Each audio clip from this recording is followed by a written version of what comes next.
Hello everyone, welcome back to my channel जिसका नाम है साइकोलॉजी बाय। तो हमारा पीवाईक्यू सीरीज चल रहा है। इस सीरीज में हमने 2-3 यूनिट्स कवर कर चुके हैं। दिस वन इज ये यूनिट 4 एंड हम यूनिट 4 का पार्ट 2 अपलोड कर रहे हैं। पार्ट 2 कवर करने वाले हैं। पार्ट 1 ऑलरेडी अपलोडेड है। अगर नहीं देखा है तो आप जाकर देख सकते हो। जैसा कि आप जानते हो 2012 से 2025 तक की जितनी भी पीवाईक्यू हैं, सारे पीवाईक्यू हम कवर कर रहे हैं। कोई भी पीवाईक्यू आपका छूटना नहीं है। और वीडियो को शुरू करते हैं। क्वेश्चन देखते हैं। क्वेश्चन नंबर 1 में कहता है, असर्शन रीजन से क्वेश्चन है, the likelihood that fetal alcohol syndrome will occur depend on the social environment, and reason कहता है social influences also act upon developing the brain and mind, यानी भ्रूण अल्कोहल सिंड्रोम होने की संभावना सामाजिक वातावरण पर निर्भर करती है। और रीजन में कहता है कि social influences also act upon developing the brain and mind, यानी सामाजिक प्रभाव भी विकसित होते हैं, मस्तिष्क और मन पर कार्य करते हैं। फिटल अल्कोहल सिंड्रोम जो है वो कैसे होता है? वो जब मदर प्रेग्नेंट होती है, प्रेगनेंसी के दौरान अगर मदर ड्रिंक करती है तो उससे फिटल अल्कोहल सिंड्रोम होने की संभावना होती है। लेकिन इसमें कहता है कि सामाजिक वातावरण पर निर्भर करता है। तो असर्शन जो है वो गलत है। A is false and R is true. Question number 2 कहता है, क्वेश्चन नंबर 2 में है, positive emotion are expressed as a result of activation of which of the following, यानी सकारात्मक भावनाएं निम्नलिखित में से किसके सक्रिय होने पर व्यक्त होती है?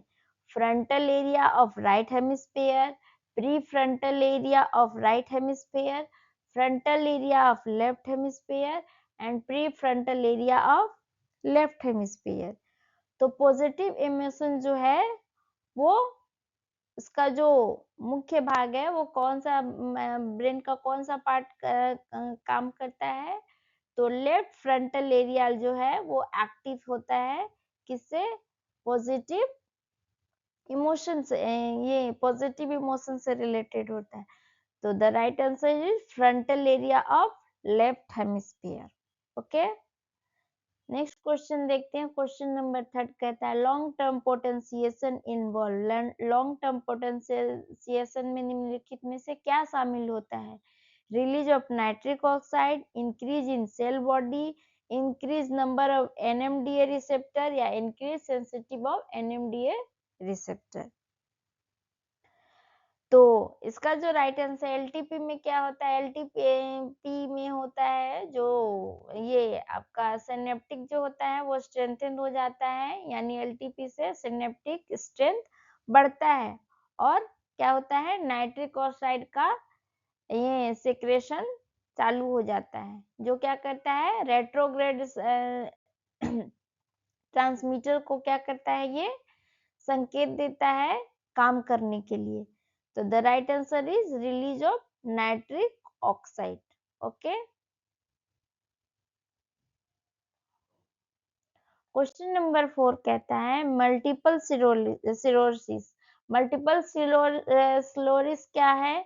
डीमाइलिनेटेड डिसऑर्डर है, ऑटो इम्यून डिसऑर्डर है, always accompanied by amnesia and cognitive disorder and known to lead to jerky movement. तो मल्टीपल सिरोसिस क्या है? एक डीमाइलिनेटेड और ऑन्टेगोनिस्ट ये डिसऑर्डर है एंड ऑटो इम्यून डिसऑर्डर है। ओके, जो क्या करता है? वो जर्की मोमेंट के लिए रिस्पॉन्सिबल होता है। The right answer is option number A, B and D, demyelinated disorder and autoimmune disorder and it known leads to jerky movement. Okay, amnesia जो है वो क्या है? अमनेसिया इसका पार्ट नहीं है। The right answer is option number 2, A, B and D.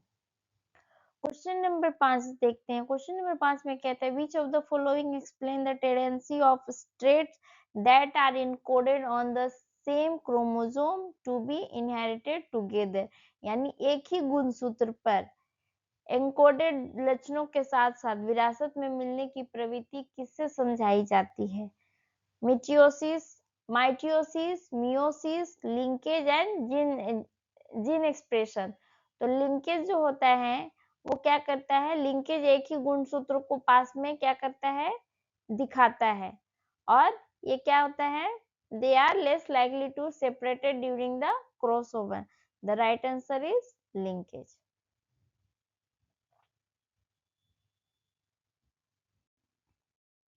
Question number 6 कहता है which of the following are lesion technique. इसमें लीजन टेक्निक क्या है? Aspiration lesion, radioactive frequency lesion, cryogenic blockade and bregma. तो aspiration radio frequency, aspiration radio frequency या cryogenic blockade जो है वो लीजन का टेक्निक है, और ब्रेगमा क्या है, एक एनाटॉमिक ये है, रेफरेंस पॉइंट है, ये लीजन नहीं है। The right answer is option number A, B and C, aspiration lesion and radio frequency lesion and cryogenic blockade. A, B and C, the option is third is correct. Spatial processing of location reliance, spatial यानी जो स्थान से related होता है, spatial is the स्थानिक processing निर्भर करता है किस पे, डोर्सल पाथवे पे, inferior temporal cortex, subcortical pathway and ventral medial pathway. तो डोर्सल जो है वो क्या है, वेयर पाथवे को, वेयर पाथवे के लिए रिस्पॉन्सिबल होता है, और जो क्या करता है, स्थान और मोमेंट की प्रोसेसिंग करता है। तो जिसका राइट आंसर है option number A, dorsal pathway, option 1 is the correct. Next कहता है question number 8, when acetyl choline link up upon the postsynaptic site, it generate a depolarization, what you call it। यानी जब acetyl choline postsynaptic site पे जुड़ता है और depolarisation उत्पन्न करता है तो उसे क्या कहते हैं? Inhibitory postsynaptic potential, excitatory postsynaptic potential, in plate potential and inhibitory postsynaptic potential. तो इसका जो राइट आंसर है वो क्या है, end plate potential. End plate potential में क्या होता है, neuron muscular junction and acetyl choline जो है रिसेप्टर जुड़ के क्या बनाते हैं, एंड प्लेट पोटेंशियल बनाते हैं। और ये क्या कहता है, मसल में जो होने वाला एक स्पेसिफिक टाइप्स का जो है वो डिपोलराइजेशन होता है। तो the right answer is end plate potential.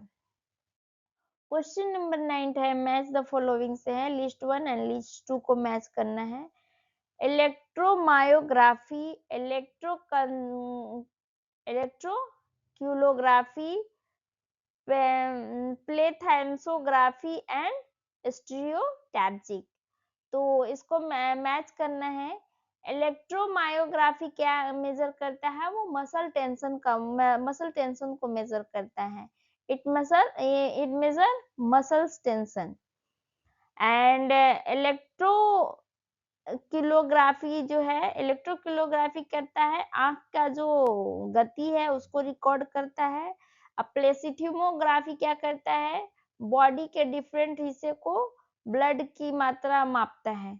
और स्टीरियोटैप्टिक जो है वो क्या करता है, ब्रेन में जो ये डिवाइस जो होता है उसको क्या करता है, डिवाइस को पोजीशन करने में हेल्प करता है।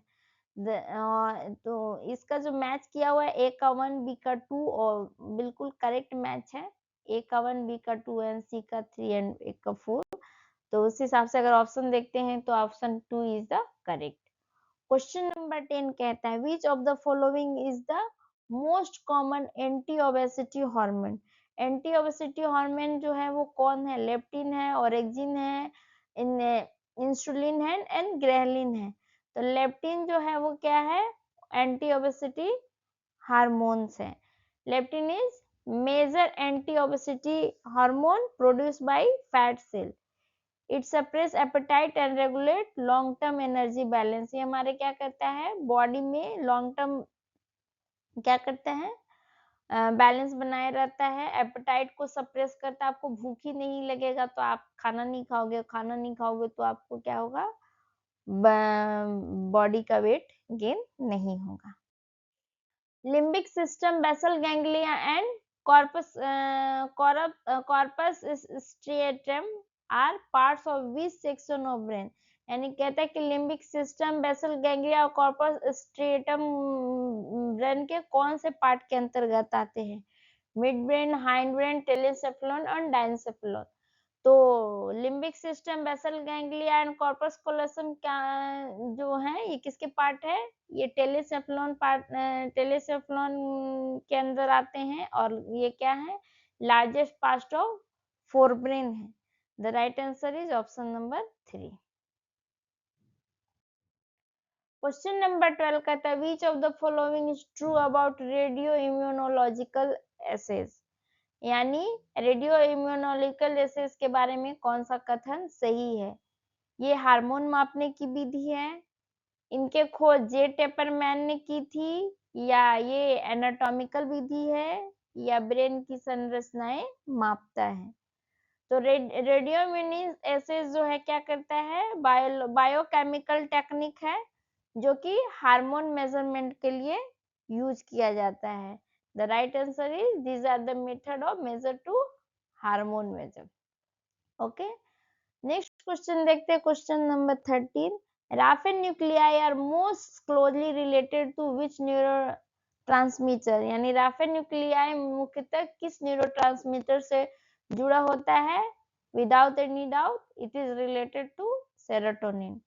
राफेल न्यूक्लियाई मस्तिष्क में सेरोटोनिन का मेन सोर्स होता है और मूड और नींद के कंट्रोल में महत्वपूर्ण भूमिका निभाता है। क्वेश्चन नंबर 14 कहता है in vertebrate myelin is produced in the brain and spinal cord by which and rest of neuron system by which. तो जो सीएनएस को सप्लाई करता है वो कौन, माइलिनेटेड जो माइलिन शीथ है वो सीएनएस में क्या होता है, ओलिगोडेंड्रोइट, ओलिगोडेंड्रोसाइट्स। ओलिगोडेंड्रोसाइट्स को हम कैसे याद करेंगे, ये समझो कि ब्रेन जो है बहुत बड़ा बड़ा काम करता है। ओके, और ब्रेन बड़ा बड़ा काम करता है तो उसके लिए क्या चाहिए, बड़ा वर्ड चाहिए।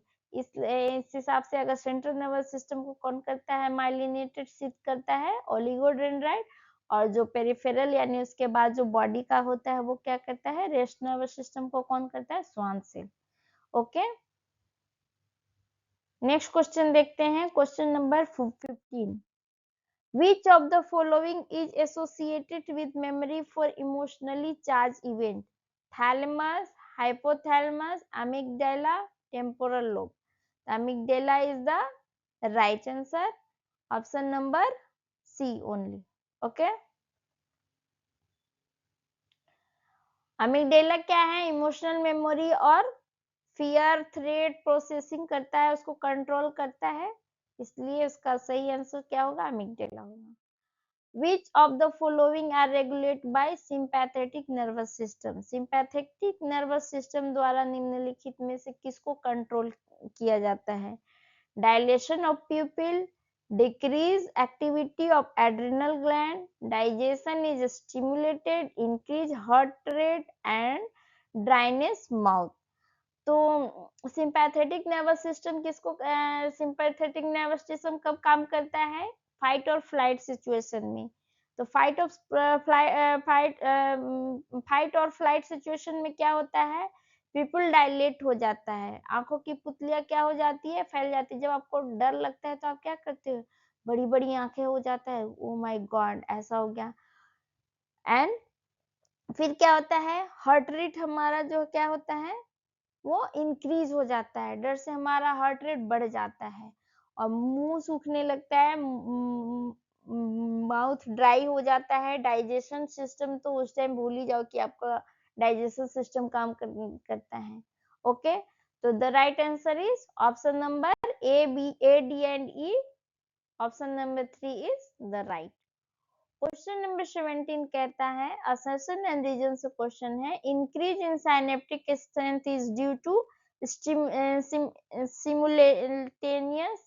Simultaneous stimulation of pre synaptic and post synaptic neurons. और रीजन में क्या कहता है कि long term potentiation can be induced the high frequency stimulation of presynaptic neuron। यानी कहता है कि साइनेप्टिक न्यूरॉन्स में जो वृद्धि प्री और पोस्ट साइनेप्टिक न्यूरॉन के साथ उत्तेजना से होती है। और कारण में क्या कहता है कि लॉन्ग टर्म पोटेंशिएशन में क्या होता है, उच्च आवृत्ति वाली उत्तेजना से किया जा सकता है। तो एलटीपी कब होता है, एलटीपी के लिए दोनों न्यूरॉन का क्या होता है, सेम टाइम में समकालीन सक्रिय होना होता है। LTP occur due to coordinated activation of both and high frequency stimulation induce LTP.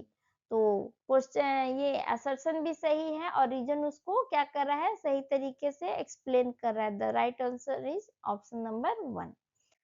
Question number 18 कहता है find the correct sequence among the following oxytocin related event. यानी ऑक्सीटॉसिन संबंधित घटनाओं को क्रम में लगाइए। पहले क्या होता है, तो ऑक्सीटॉसिन जो क्या होता है, सिंथेसाइज इन हाइपोथैलेमस। कहाँ पे वो बनता है, ये संश्लेषण होता है हाइपोथैलेमस में होता है। फिर वो उसको क्या करता है, carried out down axon and released by posterior pituitary, and then last one is cow uterine contraction, and thus the sequence is C, A, D and B. तो option 2 is the correct. Question number 19 कहता है which sequence describe cranial nerve in ascending order। यानी ascending order में इसको arrange करना है। तो सबसे पहले क्या होता है, सबसे पहले जो होता है आपका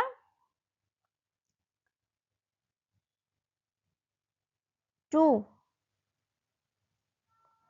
optic, then trochlear and abduction, auditory vestibulus and vagus। The right answer is option number A.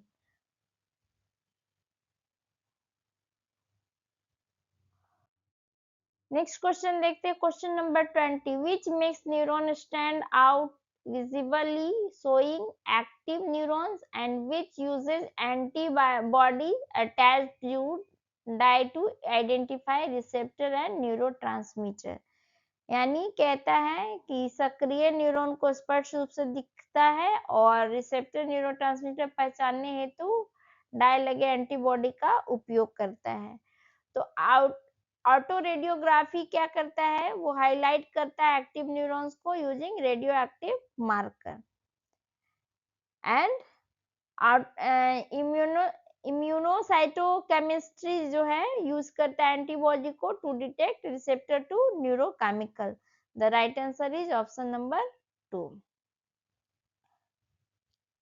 अगला क्वेश्चन देखते हैं, क्वेश्चन नंबर 21 कहता है myelin stains and Nissl stains identify which and which respectively. तो माइलिन स्टेन जो है क्या करता है, वो हाईलाइट करता है माइलिनेटेड एक्सॉन पाथवे को, एंड निसिल स्टेन किसको करता है, न्यूरोलॉजिकल सेल बॉडी या सोमा को। The right answer is option number A, neural pathway and neurological cell body. Question number 22 कहता है the following are all involve in hunger and eating process. यानी निम्न में से सभी भूख और भोजन प्रक्रियाओं में शामिल होते हैं, लैटरल हाइपोथैलेमस, वेंट्रल हाइपोथैलेमस या अमीनो एसिड। तो पहले क्या होता है, लैटरल हाइपोथैलेमस स्टिमुलेट होता है और फिर हमें भूख लगता है, देन अमीनो एसिड एक्ट करता है, मेटाबॉलिज्म को क्या सिग्नल देता है, और वेंट्रोमेडियल इसको क्या करता है, बोलता है कि पेट भर गया है अब खाना छोड़ दो। The right answer is, the right sequence is 1, 3 and 2 and 1, 3 and 2 is option number 4। पहले क्या करते हैं, lateral hypothalamus, then amino acid, then V. आप इसको ऐसे याद करते love, okay, L A V, love वाली लव नहीं है, लव कुश वाली लव समझना। ओके, ठीक है। नेक्स्ट क्वेश्चन देखते हैं, क्वेश्चन नंबर 33। की issue in hereditary environment affect on intelligence, यानी बुद्धि पर वंशानुक्रम पर्यावरण प्रभाव के मुख्य मुद्दे। Okay, reaction range, proximal and distal causation, and collinearity environment sphere. So reaction range and proximal distal causation are the central concept. Okay, collinearity are play and methodological role. इसलिए option 1, 2 and 3 ये सही होगा। The right answer is 1, 2 and 3. Reaction range, proximal and distal causation, and collinearity. 24, question number 24 कहता है कि which of the following are associated with haptic memory. Haptic यानी touch से related. Sensory memory related with touch stimuli, parietal lobe, and it involve cutaneous and kinesthetics. तो haptic memory जो है वो sensory memory से रिलेटेड है, और ये क्या है, इसमें स्किन इन्वॉल्व होता है। टच आपको कैसे पता चलता है। काइनेटिक मेमोरी किससे रिलेटेड है, वो मूवमेंट से है, और receptor and process partly is parietal lobe. Okay, the all four is the right. The answer is 1, 3 and 1, 2, 3 and 4. Sensory memory related with touch stimuli, parietal lobe touch pressure pain से related होता है, तो ये भी इसका part होता है haptic memory से ही, and it involve cutaneous and kinaesthetic process. Okay, next question देखते हैं, क्वेश्चन नंबर 25 कहता है which of the following neurotransmitter is are found throughout the central nervous system. GABA, glycine, dopamine and oxytocin. GABA क्या है, GABA is the primarily inhibitory neurotransmitter, widely distributed throughout the पूरा CNS में क्या है, GABA है। And glycine क्या है, mostly in the spinal cord, और dopamine and oxytocin are located. The right answer is option number 2, जो कि पूरे क्या है, सेंट्रल नर्वस सिस्टम में ये करता है। नेक्स्ट क्वेश्चन देखते हैं, क्वेश्चन नंबर 26 कहता है which neurotransmitter is helpful in synaptic plasticity. Acetylcholine, glutamate, GABA and dopamine.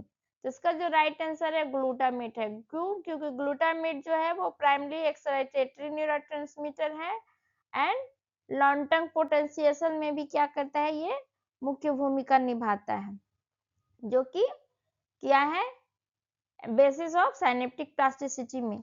The right answer is option number 2, glutamate. Question number 27 देखते हैं which technique of studying the brain involve injecting the patient with the radio active glucose. यानी मस्तिष्क का अध्ययन करने के लिए कौन सी तकनीक रोगी को रेडियो एक्टिव ग्लूकोज देने पर आधारित है। ईईजी, एमआरआई, पेट स्कैन या सीटी। तो पेट स्कैन में क्या करते हैं, पेट स्कैन में ही वो रेडियो एक्टिव ग्लूकोज का उपयोग किया जाता है, और उससे क्या करते हैं, ब्रेन में उसकी एक्टिविटी को ये क्या करते हैं, स्कैन करते हैं, या एक्टिविटी को देखने के लिए हम यूज करते हैं। This one is PET scan. Okay, question number 28 कहता है एंटीड्यूरेटिक hormone ADH is released by which of the following. Adrenal cortex, adrenal medulla, anterior pituitary and posterior pituitary. तो एडीएच जो क्या है, एडीएच जो वैसोप्रेसिन को सेंसिटाइज करता है हाइपोथैलेमस में, और रिलीज कहाँ करता है, पोस्टीरियर पिट्यूटरी ग्लैंड। और रेगुलेट कौन करता है, इनकी क्या रेगुलेट करता है, वाटर बैलेंस को रेगुलेट करता है। तो the option is posterior pituitary gland. Question number 29 कहता है put the parts of the brain in sequence going from the higher to lower level of brain. ये क्वेश्चन अभी भी देखे थे, टेलेंसेफ्लॉन, डायनसेफ्लॉन, मेसेसेफ्लॉन और metencephalon. The correct answer is option number C. 4, 3, 2 and 5. Question number 30 कहता है which of the following concept with the corresponding body states, यानी निम्नलिखित अवधारणाओं को संबंधित शारीरिक अवस्थाओं से मिला है। Rebound phenomena, Phantom limb, scotopic process and apoptosis. तो फैंटम लिम्ब जो क्या है वो किससे रिलेटेड है? पेन से। फैंटम लिम्ब में क्या होता है कि जैसे किसी इंसान का एक्सीडेंट में उसके पैर कट जाते हैं और उसके बाद भी उसे वैसा सेंसेशन महसूस होता है जो कि वो पैर है नहीं है, उसके बारे में वो सेंसेशन फील करता है। तो बी का जो है वो बी का 2 है। बी का 2 किस में है? ऑप्शन नंबर 1 में है। रिबाउंड फेनोमेना में क्या होता है? रेम स्लीप में ही होता है, रेम रिबाउंड होता है। ओके, जैसे क्वेश्चन दिया हुआ है बिल्कुल करेक्ट मैच है। ए का 1, बी का 2, सी का 3। स्कोटोपिक प्रोसेस क्या होता है? स्कोटोपिक प्रोसेस जो होता है विजन से रिलेटेड है, एंड अपटोसिस जो क्या है वो सेल डेथ में होता है। द राइट आंसर जी option number 1। Which of the following are the two major symptoms of Alzheimer disease? Alzheimer disease का जो मुख्य 2 कारण है या लक्षण है वो कौन से हैं? तो अल्जाइमर में क्या होता है? 2 हॉलमार्क होता है, ऑबनॉर्मलिटी, उसमें क्या होता है? अम्लाइड प्लेक जो होता है और न्यूरोफिब्रिलरी टैंगल डैमेज हो जाता है। The right answer is option number A, neurofibrillary and amyloid plaque. Question number 32 कहता है which part of brain is responsible for transferring information from short term to long term. तो short term to long term memory के लिए कौन सा ये brain का part काम करता है? वो हिप्पोकैम्पस करता है। Okay, the right answer is option number 3। Next question है question number 33. The person failure to respond to the second stimulus while continuing to respond to the first stimulus is because of, यानी कहता है कि पहले उत्तेजना पर प्रतिक्रिया देते हुए दूसरी उत्तेजना पर प्रतिक्रिया न कर पाना किस कारणों से होता है? तो ये होता है आपको साइकोलॉजिकल रिफ्लेक्टिव पीरियड से। क्यों? क्योंकि जब पीआरपी होता है तो उसमें आदमी क्या करता है? फर्स्ट उत्तेजना की प्रोसेसिंग के कारण हम क्या करते हैं? दूसरे अभी वो वाला पीरियड चलती ही रहता है, इस दौरान हम नेक्स्ट इस स्टिमुलस पे हम रिएक्ट नहीं कर पाते हैं। The right answer is option number 2। अगला क्वेश्चन कहता है क्वेश्चन नंबर 34। क्वेश्चन नंबर 34 कहता है मैच द फॉलोइंग से कॉन्सेप्ट एंड डिस्क्रिप्शन दिया हुआ है। Cataplexy, apnoea, dream and night terror. तो कैटाप्लेक्सी में क्या होता है? Cataplexy occurs in narcolepsy. Okay, and apnoea क्या होता है? एपनिया में ब्रीदिंग, नींद में क्या होता है? सोते सोते आपका सांस रुक जाता है। एंड ये ड्रीम क्या होता है? Dream are tied to REM। And night terror में क्या होता है? नाइट टेरर जो है वो कब होता है? Non rapid eye movement sleeping में होता है। The right answer is A का 4, cataplexy in narcolepsy. Option number 2 is correct. A का 4, बी का 3, सी का 2 एंड डी का 1।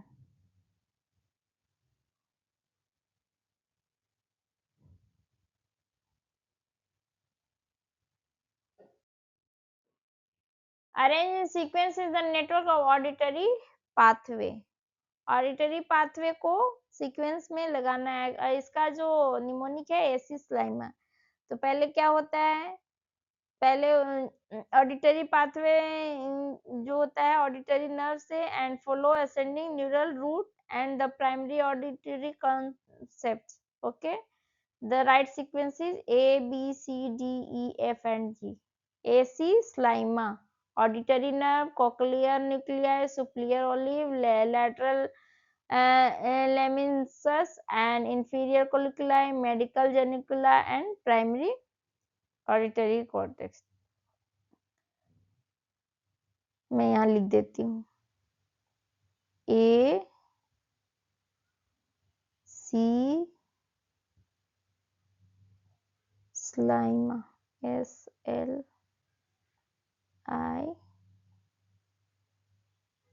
and A। तो आज के वीडियो में इतना ही था। इसका एक पार्ट और है, 2 पार्ट और जाएगा, part 3 and part 4 next video आएगा। तो नेक्स्ट वीडियो के लिए मैं चैनल को सब्सक्राइब कर ले ताकि आपको वीडियो आए और आपको नोटिफिकेशन मिल जाए। वीडियो को लाइक एंड चैनल को सब्सक्राइब कीजिए। थैंक यू फॉर वाचिंग और फोकस होकर अपनी एग्जाम की तैयारी करें। All the best, keep learning.